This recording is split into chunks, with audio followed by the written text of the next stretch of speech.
Welcome to the Garden Angelus, where we talk about flowers, veggies, and all the best dirt. I'm Dee Nash from Guthrie, Oklahoma, where I garden on 7.5 acres out in the country.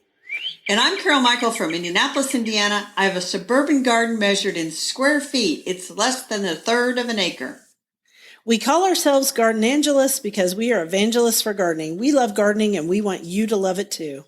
Yes, we do. And we aren't afraid to spill the beans and tell all of our gardening secrets, the good, the bad, and the ugly. But that's enough of who, what, when, where, why, how. Let's move on to this week's episode. Hello, Dee. Hello, Carol. How are you? I am very good today. The sun is shining. It's going to be a beautiful day for a walk. Yeah, here too. Most of this, we haven't really gotten into our garden updates, but we had snow again. It's our third storm of the year, which is crazy. That is hilariously crazy. Yeah, I think I'm in Minnesota. No, and the snow is almost gone at my house. I think it's all gone in the city, and we're going to get up to 50 today, and I'm going to go walk at the park. It's going to be awesome. That is awesome. So Oklahoma can now be Oklasoda. Oklasoda. That's pretty cute. Yeah. Or Oklason, too. I like Oklasoda better. Okay. Well, we had just enough snow that one day I saw some raccoon tracks going around the feeder. So, boo. I hate them. Boo-hoo. Hate them too. But here's my garden update, Dee. Are you ready? Got it. I'm ready.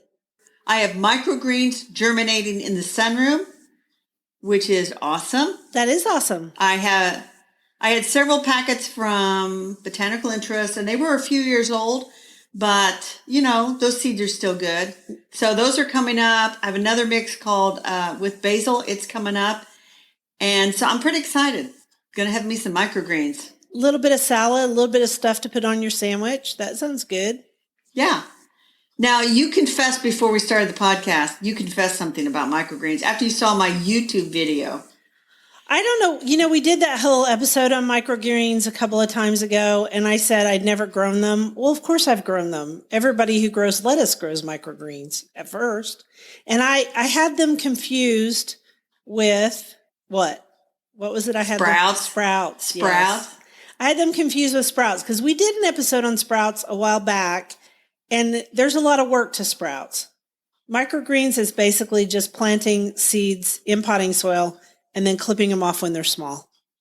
That's right. And sprouts, you gotta, you grow basically germinating in water, and you have to keep changing that water every day, or you'll start growing all kinds of weird bacteria and stuff. And so we're not doing that. So I'm going to leave sprout growing to other people because you can buy sprouts if you want them on your sandwich. And I used to eat them on my sandwiches, and then I kind of got to where I didn't care about them anymore. But I wanted to give you a shout out about your little videos that you're doing on YouTube. Claire and I, my youngest, were looking up something on YouTube to watch, and you came up on because I'm subscribed to your channel. You came up and I said, hey, I need to watch this. It's only 3 minutes. And it was you planting microgreens. And Claire said, oh, that's cute. I think I'll subscribe. And Claire is 21, so that's high praise. That is high praise. Thank you. And so, we'll put a link to my YouTube channel. I haven't done today's little video. Literally, it takes me 10 minutes to do these. Like I said, no retakes. And also, it's like good advice. So I encourage people to subscribe to your YouTube channel. My YouTube channel, on the other hand, I only rarely put something up there. So I was thinking this morning when I was back changing clothes, getting ready to do this, to record this, I was thinking to myself, I can't split myself any more than I've already split myself. True that. I can't do any more. So at my house, the updates for gardening are that I'm keeping everything alive in the greenhouse. No small feet because I have mealybugs on one of my groups of plants, and I just keep rubbing them off and then spraying them with stuff. So doing that. And in the garden, well, nothing because I've been doing Christmas and New Year's. I guess I have my bulbs, and one of my bulbs that was supposed to be Grandiva amaryllis came up, I think, as Aphrodite, a big double white with some stripes. And it's really pretty, and actually I'm happier about it. And I put that on my Instagram, and I think I also put it on my latest blog post, which was all about soil. Very nice. I have one other update to mention before we move on to the quote. Okay. And that is my book, Creatures and Critters, Who's in My Garden. It made the top 10 new gardening books in 2020 list at Washington Gardener Magazine. Congratulations. Very nice. That's nice. Thank you. Thank you. So here's the quote. Are you ready? I'm totally ready. I've got a whole theme going here. May all your troubles last as long as your New Year's resolutions by Joey Adams. I like it. They say most New Year's resolutions last until February. And I didn't make any this year. I think surviving 2020, I don't have to. I'm just going to accept 2021 as it comes and move on. So yeah, I didn't make any resolutions anyway because, okay, I've already been walking every single day. Mm-hmm. And, you know, I pretty much I'm a perfected mass of adulthood. I'm just kidding. I was like, what are you saying? You usually don't have a big ego. That would be a big ego talking there.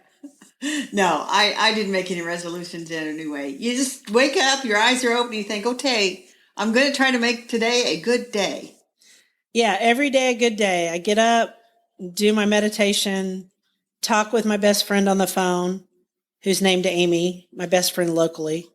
And, you know, just try to take care of my family and garden and help people with gardening and go on. Right. So anyway, we are continuing talking about National Garden Bureau has the year of flowers and vegetables and things. And this year for the perennial, it is the year of monarda. And we have talked about monarda, but so we're briefly going to talk about it. It's monarda and it's bee balm. That's a common name. And it's also known as bergamot. And I've never called it that, but I've called it bee balm. And bee balm is a great plant for bees and butterflies. It is a spreading puppy, though. It is. It can kind of take over its space. Although, and I'm thinking about what I call the classic red bee balm, which is a variety called Jacob Klein. Yeah, that's the named variety. Uh-huh. And that goes wild. It goes wild. It's planted out in my front bed that faces the street. And it is huge and goes wild every year. But people always want divisions of it, and I give it to them, and I always warn them.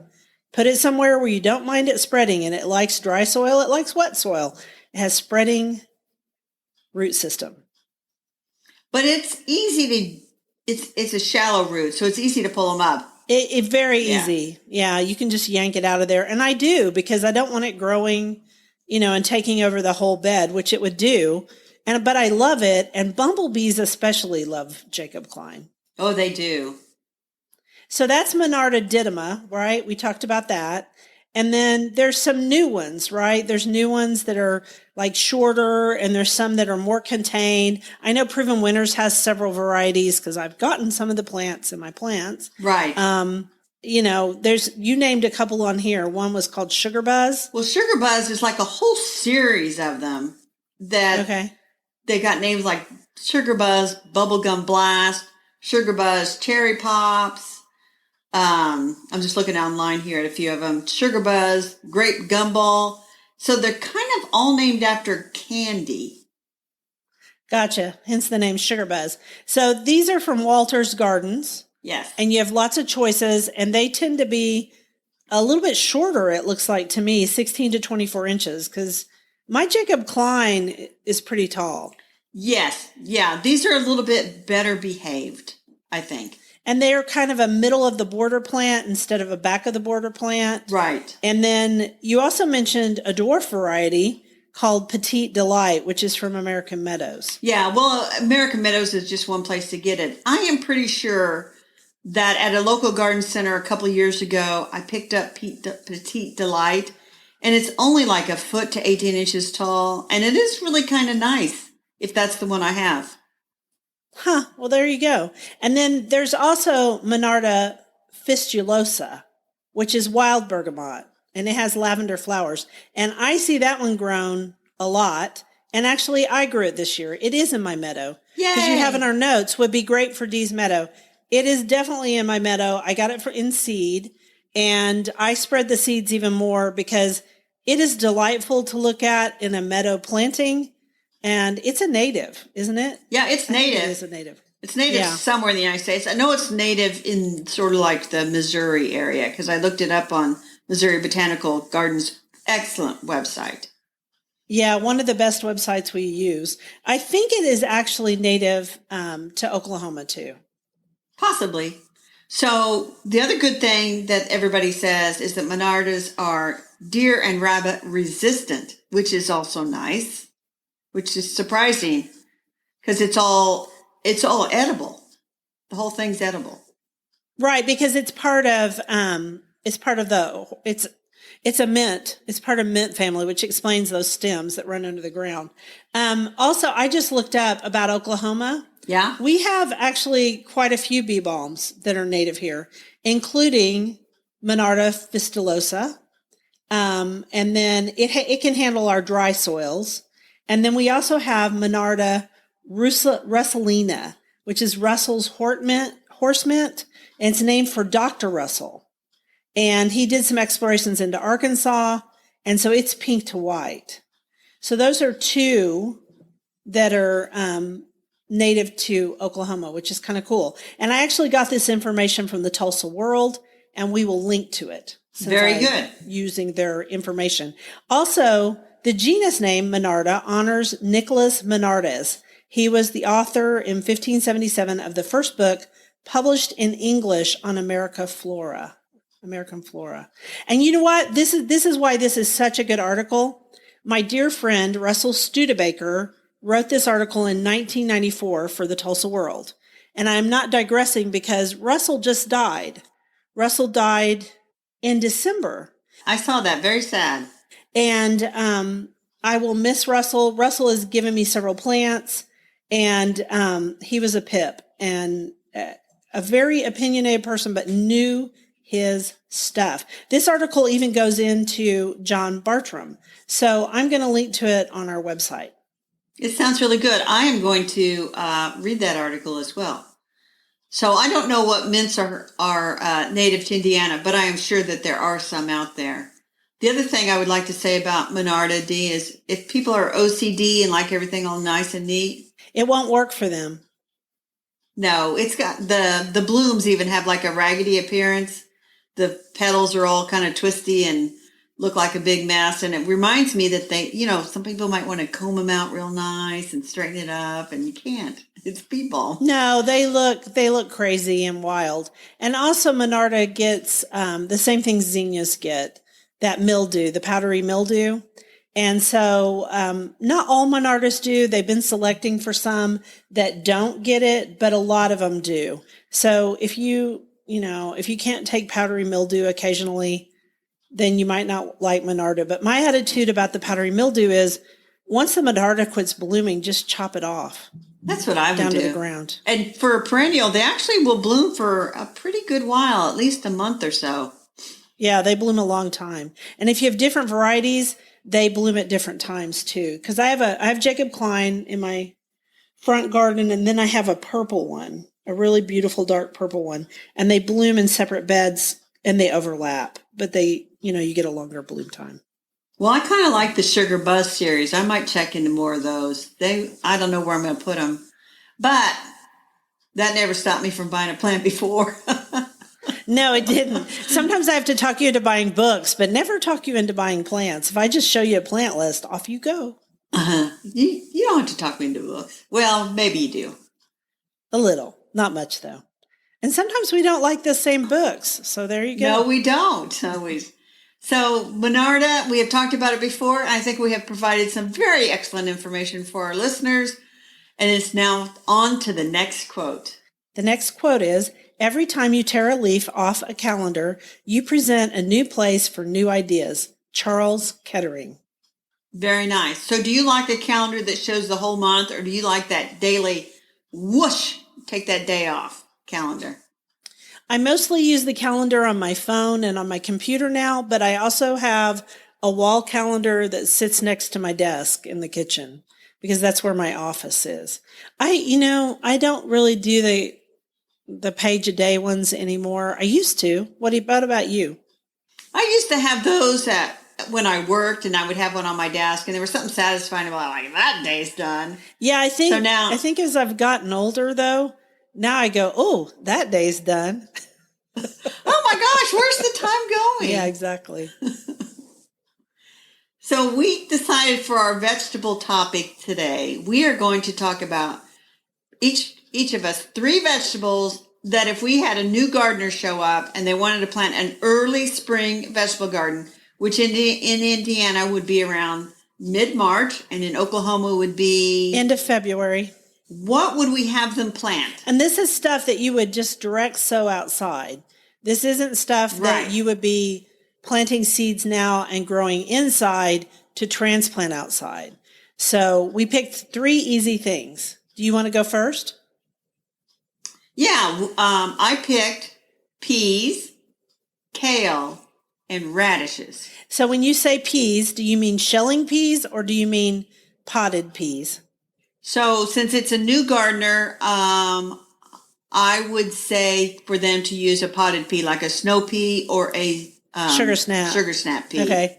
So one of those, because shelling is a little bit more labor intensive. Yeah. It's labor intensive and you have to wait longer for the peas to pot up. And I don't know, here they're kind of inconsistent, but sugar snap peas and snow peas, you can grow in abundance in Oklahoma, and kale. And I picked peas because, of course, it's traditional for me to plant peas and to convince people to plant peas. But I know, like my sister with her grandson and granddaughters, it's like this tradition now to go and help Nana plant her peas in the spring. So kind of instilling a love of gardening right from the get-go. And peas are kind of bigger, so little hands can grasp them. Yes. And put them in, and it's very nice. It is very nice. And also, kids like sugar snap peas. They like them raw and they like them cooked. And so I think that's a great choice too. I also used to have a dog that loved sugar snap peas. Her name was Maddie, and she wouldn't get up in the garden and pick them off the vine, but I would toss them to her. Like I would eat a pea and then I'd toss one to Maddie, and she loved those things. So I always think of her. She was probably my favorite dog ever, and how much she loved them. So I would say, yeah, peas are easy. Kale is easy. So my question is for you, which kale? Dinosaur kale, curly leaf kale, blue kale, green kale. Which one would you tell them to pick? I don't kale. You don't kale? I like dinosaur kale to grow. Any kale. I mean, I'm not a big one to eat it and stuff, though I try to force myself because I know kale is good for you. Yeah, it's good in soups. I like, cook it into something or like throw it into a smoothie, that kind of thing. So now my next one, radishes, that's also on your list. It is. We agree on something. We agree on it. We didn't know, so our listeners know, we didn't know what the other one picked. We added it at the very end. Radishes. I mean, talk about another easy one to grow.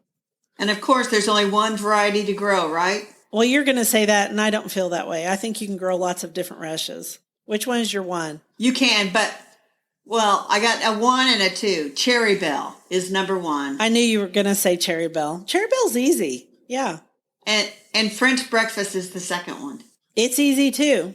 Watermelon, which is an heirloom that's really beautiful, and you see it on lots of chefs' dishes and stuff. Not as easy to grow, but you can grow it. I mean, it's not that hard. I tried to grow black radishes once, and that didn't go so well. And who wants to eat a black radish? I like kind of that pink. Oh, the Easter egg. The Easter egg mix. Easter egg. That would be number 3 on my list. Yeah, because they have purple and then the cherry bells in there. They're beautiful. So and if you want to grow something they have pretty, lovely pink. Lovely pink. Yeah. And white. So there you go. So on my list, I said mesclun mix of lettuces plus black-seeded Simpson lettuce. I grow it every year. Super easy. Pops right up out of the soil. And then I said spring onions. And so spring onions, for years, I grew them as the little bulbs, little onion sets. But then I read Matt Mattis's book, and he said, grow them from seed. It's easy, and you'll get better onions. Here's the thing. You can grow them either way. You can even put onion seed directly in the soil and you'll get green onions in the fall, which is what I did last year. Because I didn't start them inside on time. And so I just thought, I'll just direct sow these and see what happens. And you know what happened? I got green onions in the fall. So I say if you're going to eat them as green onions, you can do onion sets, you can do seed indoors, or you can do what I did and you'll get onions in the fall, which isn't a bad idea because then you plant lettuce again. And so you'll get salads with onions in the fall. And there's nothing like green onions out of your garden compared to green onions that are at the store. Because you pick them, they're so much better. Like radishes. Radishes are sweet. Yes, they're delicious until it gets hot outside, and then they get hot. But usually in my garden, they crack open. The radish cracks open, then it's like, too late. Mine crack open, or they sprout. They send up, sprouts to make more seeds. So that's the end of that. They bolt, as it were. So I think we should both say that spinach, which is another thing that people often start with, it is not as easy as kale. No, it is not as easy as kale. And it's basically in my garden, it can easily become rabbit food. Yes. And we should also say that kale sometimes is food for cabbage butterflies. So you might have to cover it with netting, not netting. That's true. Row covers. But if you plant it early enough and harvest it early enough when it's young, which is really how you want to eat kale anyway, because it's more tender and more sweet, then you won't have as much trouble with cabbage butterflies. Right. And we also should mention before we leave this topic, Matt Mattis's book that you're referring to is Mastering the Art of Vegetable Gardening, which is a beautiful little book. And people should, if they don't already have that, because we told them to buy it 2 years ago. So I hope they already have it. But that's Mastering the Art of Vegetable Gardening by Matt Mattis. Really good book. All right. We are on for another quote. Are you ready? I'm ready. You are never too old to set another goal or dream a new dream by C.S. Lewis. That is true. And that takes us into our On the Bookshelf. And this time we chose a book that I have called Color in the Winter Garden by Graham Stewart Thomas. It's a really, really old book, but it talks a lot about plants that bloom in winter. And a lot of times these are shrubs. And in Oklahoma and Indiana, if we have a pretty harsh winter, they'll probably bloom in late winter, early spring, right? Right. Yeah. So like winter honeysuckle would be one. Daphne odorata, which I cannot grow. I wish I could. I have smelled it because it blooms in the winter in Seattle. Anyway, Graham Stewart Thomas is famous for not so much the color in winter. He's famous because he was a horticulturist and a rosarian. In fact, David Austin named one of his first 3 roses that came across the pond Graham Thomas. And so, and I still have it. And it's a wonderful yellow rose.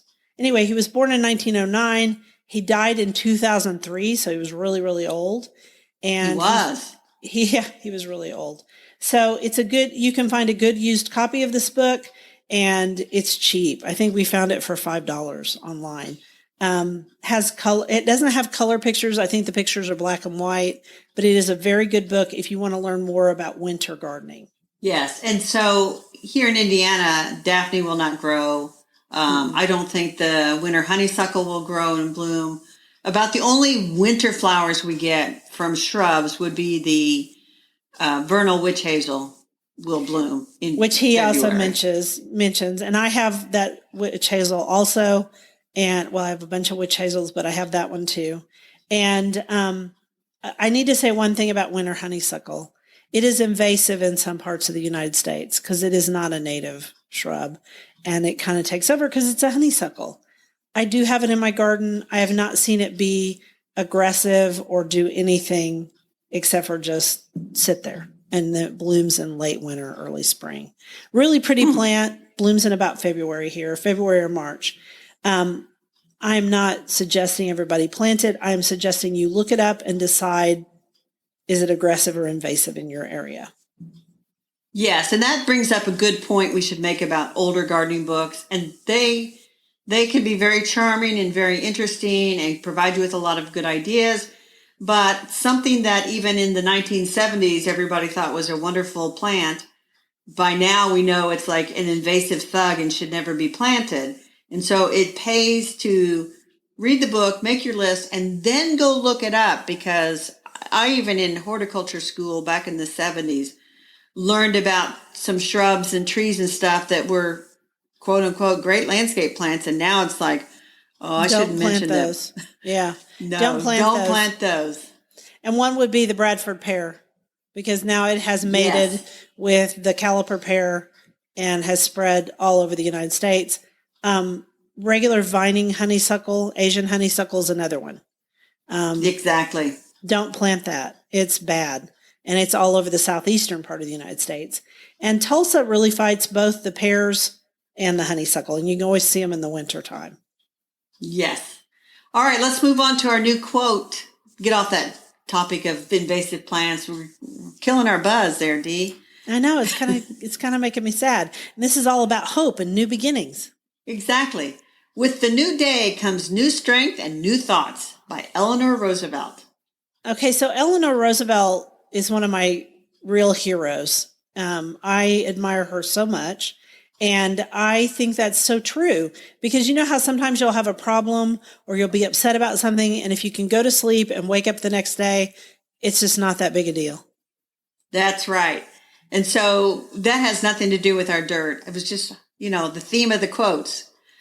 So our dirt is the color trends for this year, and especially the Pantone colors, yellow or gray, and which they call illuminating and ultimate gray. Yeah. Oh my gosh, Dee, horrid colors. They're really bad colors, and I don't know what Pantone was thinking.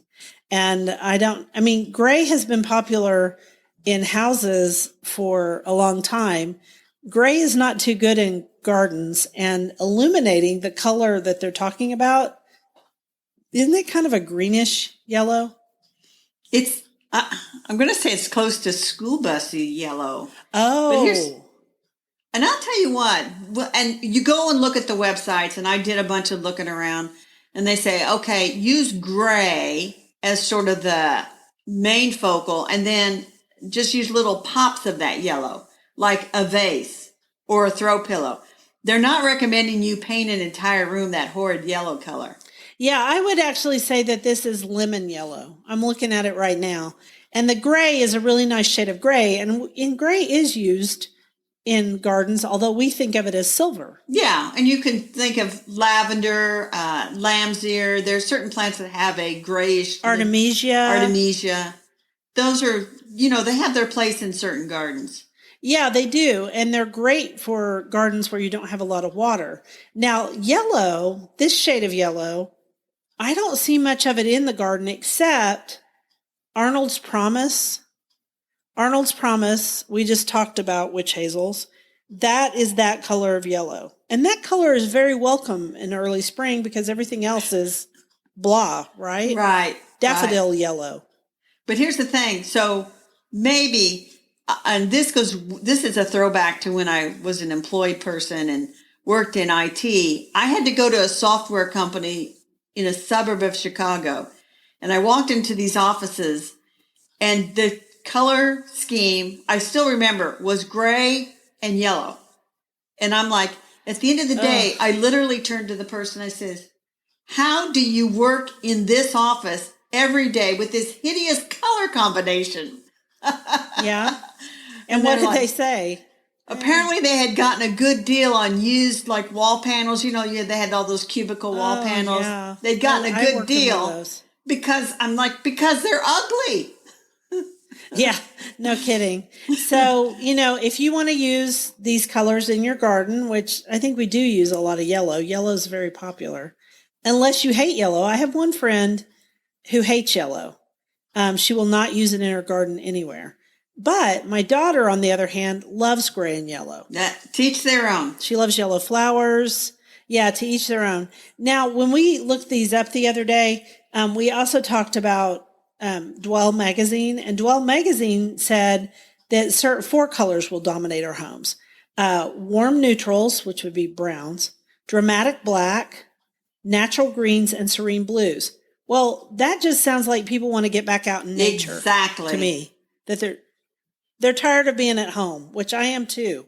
So I'm going to say, go out and take a walk like Carol and I are going to do today. Exactly. In fact, as you take a walk, take us along. Exactly. We have a lot of episodes. So we are running long. We're going to Chatty Cathy's today. So let's do our garden commissions. Dee, what's your commission? I got nothing, man. I guess I'll say this, trim up my amaryllis plants that have already bloomed, because usually they'll do a second bloom.